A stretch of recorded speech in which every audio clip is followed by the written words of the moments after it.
Rajpat degree college. Location Gopalganj জেলার কাশিয়ানী উপজেলার ৯ নং রাজপাট ইউনিয়নের রাজপাট বাজারের পাশেই অবস্থিত।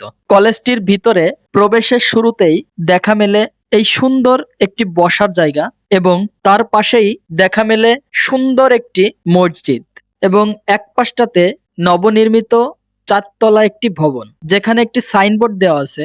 দেখলাম অত্র কলেজ সিসি ক্যামেরা দ্বারা নিয়ন্ত্রিত।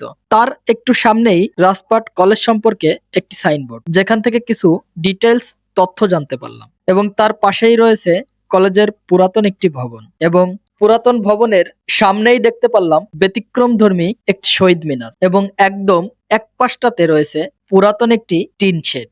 কলেজের সামনের দিকে রয়েছে কলেজ সংশ্লিষ্ট একটি পুকুর এবং একটি খেলার মাঠ। যদিও মাঠটি এখন পানিতে পুরো পুকুরের সঙ্গে মিশে গেছে, দেখে আন্দাজ করার কোনো সুযোগ নেই যে কোনটা পুকুর আর কোনটা মাঠ। এবং এই পাশটাতে সুন্দর কিছু বেঞ্চের ব্যবস্থা আছে। এখন বলি কলেজ সম্পর্কে কিছু তথ্য। রাজপাট কলেজটি একটি বেসরকারি ডিগ্রি কলেজ, যেটা প্রতিষ্ঠা হয় ১৯৯৪ সালে। প্রতিষ্ঠাতা মরহুম মোহাম্মদ সিদ্দিকুর রহমান লেবু মিয়া এবং মরহুম প্রফেসর ডাক্তার এস.এম. জহুরুল হক এবং মরহুম ডাক্তার এম.আর. আজাদ। এছাড়াও রাজপাট কলেজের কিছু দাতা সদস্য রয়েছে, যাদের নাম ওই সাইনবোর্ডটাতে দেওয়া রয়েছে।